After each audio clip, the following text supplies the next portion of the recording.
Hello, so I wanted to do a final video lesson on an aspect of outcome 8, AC theory, that you were all struggled with on the assessments that I sent through, the Microsoft forms, and that was power and power factor. So that's what I'm going to cover this week. There is an online form at the end of it, which I also put in the email for you all. So please can you have that done by this Sunday, it being the end of term. Anything received after that, I won't accept it because it is the end of term. Okay, so off we go. So today we're going to have a quick recap of the parameters of AC theory, what we covered in previous lessons. I know this is going back a few weeks now, but it's a good idea just to recap over that. Then we're going to look at the definitions of the components of power.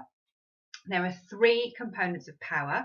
That's true power, reactive power, apparent power, okay, and then obviously we've got good old power factor and the phase angle as well. So we'll put all those bits. So here we go, recap of inductors. They do react to AC. They're not a passive component like a resistor. And the opposition to the current is called the inductive reactance, and that's denoted by the symbol XL. There's the formula, XL equals 2 pi FL, and the L is the inductance in henries, just as a quick reminder for you there. And the phase angle, inductors have a lagging phase angle. The current lags the voltage by 90 degrees. And there we go, there's our diagram. The resistance goes on the bottom, the impedance is the hypotenuse, and your inductive reactance is the upright of your triangle. So capacitors, let's have a quick recap on those. They are also a reactive component. So the opposition to the current is capacitive reactance, and that is using the symbol XC instead of XL for your inductor. And there's our formula for calculating the capacitive reactance, 1 over 2 pi FC, where C is the capacitance. And again, your phase angle is 90 degrees, but this time it's the current leading the voltage. So that is called a leading phase angle. And there's our phasor diagram. Again, your resistance is the horizontal. That's always the case. That never changes. Your impedance is your hypotenuse, and your capacitive reactance is going down in this case because it is the current is leading your voltage. Okay, so moving on to power. This is what we're talking about this week. Here we've got some definitions. So the true power, that's the useful power. That is the power that actually is consumed by the load. It performs work in your circuit. You're all familiar with it from DC circuits, and it's measured in watts or kilowatts with AC because it generally is quite large. Then we have reactive power. Now that's what I was talking about with your inductors and your capacitors. They're the elements that create that reactive power, and it's not useful. It's the power, it's returned to the circuit. So your inductor and your capacitors, they store that energy, don't they? And then they put it back into the circuit. So it's not being used by your load. So it's sometimes referred to as useless power. And that is measured in VAs, reactive as in VAR, or kVAR. So that's kilo VAR. And then finally, we've got the apparent power. The best way I can describe that to you is the power that is apparently coming out of the supply. So it's really straightforward. It's your PIV calculation with regards to the supply. So it's not the power that the load requires or that the load is using. It's the power that appears to be coming from your supply. Okay, so it's not the true power, and that's measured in VAs, volt amps, or kilovolt amps. So here's quite a good example. So we've got our motor, our AC motor, attached to our supply there, and you can see in the diagram here that it's consuming 2.2 kilowatts of power. So which one is that? Is that the true power, reactive, or apparent? It's the true power, because it's the power the load is drawing. And then our apparent power, as I said, is simply the power that appears to be coming from your supply. So using our PIV formula, you can see that the supply voltage is 400 volts here. The current flowing in the system is 5 amps. So the apparent power is your 5 times 400, which gives you your 2 kilowatts. And you know that motors have coils in them, and a coil is simply also known as an inductor, and therefore it definitely has reactive power, and that's why these two are different. We know that there's some of that reactive power in this circuit. So, but you need to remember that the reactive power is not simply the difference between the two. Sorry, that's hidden by that by me in the corner. Sorry about that. You don't simply subtract one from the other, and I'll go into why not a bit later. So now we've got our power triangle, and you can see the true power goes on the bottom, the reactive power comes up the side, and the apparent power is your hypotenuse. So it's a Pythagorean relationship. That's why you can't just subtract one from the other. And the phase angle here, phi, this symbol phi is your phase angle, and that's used to describe the phase shift between the voltage and the current. The larger the phase angle, you can see the bigger this angle gets, the more of this wasted power you're going to have in the system, and that's not a good thing. So what we do, because it's not a good thing, we need to correct for this lag here. If you can see this phase angle here between the voltage and the current in this circuit, that's due to this inductor that's circled here. And we need to add a capacitor in parallel with our load until the phase angle is reduced to an acceptable level. Because a large phase angle, it's inefficient and it's costly. You're paying for that inefficiency. And it's bad for the environment because you're using more energy than is required. So if you get confused, remember the beer. You watched the beer before, have another look at it here. I've got the link in the bottom here. Just remember, this whole glass of beer, that's your apparent power. That's what you're paying for. The foam, that's your reactive power. That's the useless power. It's not going to do anything for you. So you need to keep that foam section, your reactive power, as small as possible. And you do that by adding capacitance in parallel with your load. Right, so now we've got some formulas to memorise, more for you to have a go at. So here we are. So the relationship of three power values can be expressed as follows. The good old triangle. So you know it's going to be Pythagoras. So you can see that on the bottom section here, we've got our true power in kilowatts. And we've got our reactive power up the side, and our apparent power is our hypotenuse. So the apparent power is equal to the square root of your true power squared plus your reactive power squared, which is just Pythagoras, to calculate the length of your hypotenuse, which is the value of your apparent power. And that's the equation using the units. kVA is your true power, your kilowatts. You're familiar with that from DC. And your reactive power is your kVAR squared. So there's your formula that you need to memorise. Power factor, the good old power factor. How efficient the system is, that's just an expression of efficiency, of how much of this reactive power we're going to expect in this circuit. And that's your cos ratio, gives you that number. It gives you that decimal number. It will always be less than 1.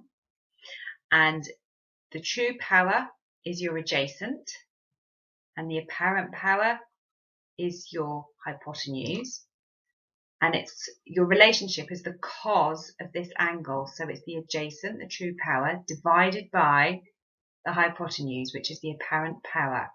We don't need to press cos, it's just the decimal relationship, just this division that you do with these two numbers that give you the power factor. And as I say, it will always be less than 1. Right, let's go through a question together. So, an inductive circuit produces 4 kilowatts of true power while producing 3 kVAR of reactive power. So we want to calculate the apparent power. So think about your equations, think about your formulas. How are we going to calculate the apparent power? We know 2 of the powers, so it's our triangle, isn't it? Because we know 2 of the sides. We know our true power and our reactive power. So our true power is 4 kilowatts. Our reactive power is 3 kVAR. So you could actually do it drawing this. You could use a scale of 1 centimetre to 1 kilowatts. You could draw the length of these sides, and then you would actually measure this with a ruler. So you'd have to be incredibly precise as to how long your lines were, your sides were, and you could measure this side and get a pretty good accurate length or amount for the apparent power. And you could then check it by using your equation, this Pythagoras equation here. So using this equation, we can insert the numbers. So our true power is our 4 squared here. 3 kVAR is here, and that is our reactive power squared. And so we know that the kVA, the apparent power, is the square root of 25, which is 5. So we have 5 kVA of apparent power in this circuit. Okay. Right, question B. So we've still got our 4 kilowatts of true power, 3 kVA of reactive power. So now it's asking us to calculate the power factor. Okay, the power factor. So think about your formula. Here we go. The power factor is our relationship. It's our cos phi, and it's our true divided by our apparent power. So we calculated the apparent power in the previous question. We got 5. Our true power is written in the question up here, 4 kilowatts. So our true power is our 4 divided by our apparent power, and that gives us 0.8 lagging. We know it's lagging because it's an inductive circuit, inductive, and that's how we know it's lagging. So there you have all the values. Okay, and sorry, I've covered up the answer there. If the question then asks you for the actual phase angle, the value of phi, we use our shift and cos function, shift and cos, which gives us our cos to the -1 of 0.8, and that gives us 36 degrees. Okay, sorry, I've covered that up. So now we're going to go through this example again, or as well, example 2. So we've got a single phase AC machine, and it's drawing a current of 10.87 amps from a 230 volt supply. The power factor is 0.6 lagging, so we've been told what the power factor is. So calculate the apparent power.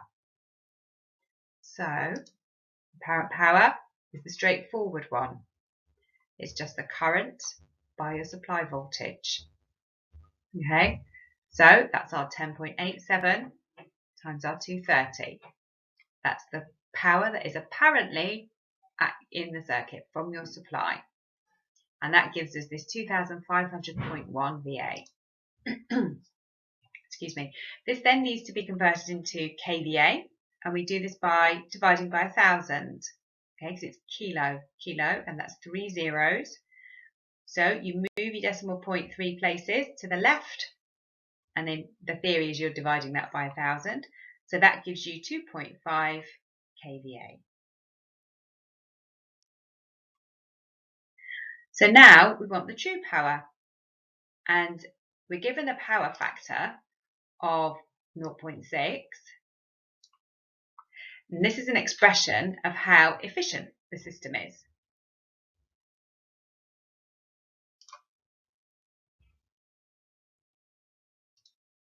So it's asking us for the true power.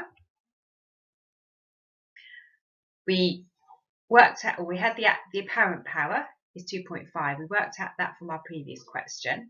And so the actual true power being consumed is going to be 0.6 of that amount.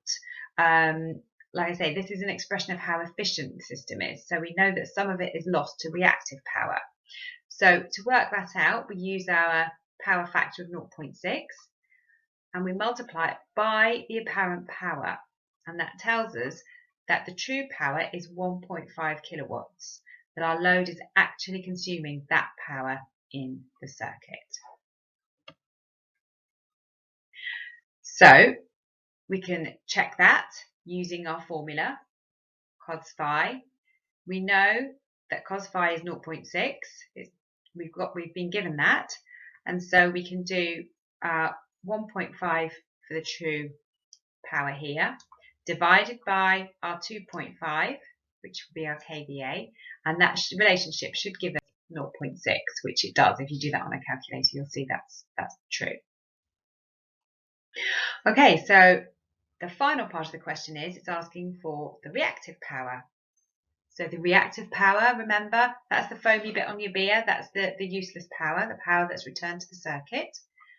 And we use our triangle, we use our Pythagoras to calculate that. So we know this relationship is true, okay? kVA squared is our kilowatt squared plus our kVAR squared. And so we can rearrange the formula. Can you see that? It's hard because it's all K's and V's and A's, isn't it? But our kVA squared, as we know that one, is now, we know that's our longest side, that's our hypotenuse. So we're just subtracting the true power from the kVA, from our apparent power, and that will give us the length of the other shortest side. So we square them both. Here we go, 2.5 squared minus 1.5 squared. And then we need to square root the whole lot to give us the actual value for the reactive power, okay? And that gives us 2 kVAR for our reactive power. So here are our answers that we calculated. I went through that quite quickly, so make sure you go back and go through the video again if you weren't sure, or pause it and just have a think about what we've done. I hope you were taking some notes as we went through. You may want to go back and just check that your notes are complete, and if not, just try and finish them off. And now I'd like you to pause the video and do this question for yourself and see if you can work this one out. So I want you to calculate the power factor for a 3 kilowatt load that draws 10 amps from a 400 volt supply. Okay, so pause the video and have a go.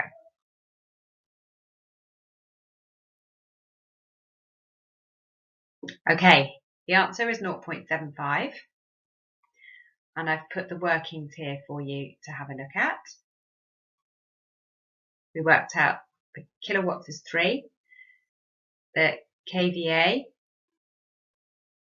yeah, that's your apparent power that's coming from your supply, divided by 1,000 to make it into kilos, kVA, and then it's just the power factor is just your relationship, your 3 divided by 4, which gives you a power factor of 0.75.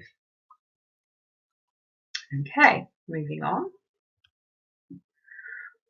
Right, so now we need to talk about power factor correction. So we know this occurs, we know we've got this power factor, this inefficiency in the system, and what causes it. So it's inductive loads, anything that's some sort of coil in it. And these are some good examples of that. Transformers, you know, coils, they're highly inductive loads. Induction motors, that was the example I gave previously. They've got coils in them, so they're inductive. Fluorescent lamps, which is an easy one to forget, they've got a coil that's used as a ballast in them. So anything electrical with a coil is an inductive load. Okay, so you can see here, this is a good example, this fluorescent tube, that we've got our power factor correcting capacitor here. Okay, to correct the poor power factor. Okay, so you can see that we connect a capacitor in parallel with the load. Okay, so it's in parallel with the load, and it can either be a single capacitor or bulk capacitors, so bulk correction that's called. You can also use a synchronous motor. You'll know why from your next outcome about motors. And if you're still not sure about power factor correction, this is a really good article. It's not that long, and it's worth a read if you want to know a bit more about it, or if you still have got a few questions. That's quite a good article there. I'll attach this PowerPoint to the email so that you can access that article. Right, so just to recap what we went through, we talked about the true power, which is the power consumed by the load. It's the useful bit in the circuit. The reactive power is the useless stuff. It's the foam on the top, and it's used by the inductive elements in the circuit. And then your apparent power, that's the simple one, that's the straightforward one. That's the P equals IV. That's the amount of power that apparently appears to be in the circuit, and it's just your supply voltage multiplied by the current drawn in the circuit. Sorry, I've covered up that triangle. And then the relationship is a Pythagoras relationship there. That's your formula to memorise. And there's your other formula to memorise, your cos phi, which is your power factor. And it's the relationship between the true power and the apparent power. Okay, so causes of poor power factor. Anything electrical with a coil, so transformers, induction motors, and fluorescent lamps. And we can correct that through the use of capacitors connected in parallel with the load. Right, so what I'd like you to do, I've done a new set of Quizlet cards, and I'd like you to spend 10 minutes on them, on the Learn activity for the set of cards. Not many of you are accessing Quizlet, and I'd really like you to make use of it. It will be there for you over the summer, it will be there for you in September, and I think it's a really good way, even if you just spend 10 minutes a week on it over the summer, just to keep these definitions and these formulas in your heads. Otherwise you're going to come back in September and you're going to have an awful lot of work to do to try and memorise all of these formulas. So please, please, please access this card set on Quizlet. It's there for you. Please make use of it. And finally, we've got the last worksheet before the end of term. So please use your notes, rewatch this video, email me, ring me if you've got any questions, and please get this worksheet done by Sunday. No late responses, okay? Some of you have got into an awful habit of being a week behind. Please, please, please catch up with everything and get it all in by this Sunday. Thank you. I would really appreciate it. As ever, if you have any questions, any problems, anything at all, email or call me. And finally, I just want to say a massive thank you for sticking with this over the last 12 weeks. I can't believe it's been 12 weeks. I can't believe we're at the end of term. Enjoy yourselves over the summer. Relax. I hope you manage to get away and feel ready for some hard work in September, and we're going to get you through this exam. So I don't want any of you to worry. We will do this. Okay? Take care.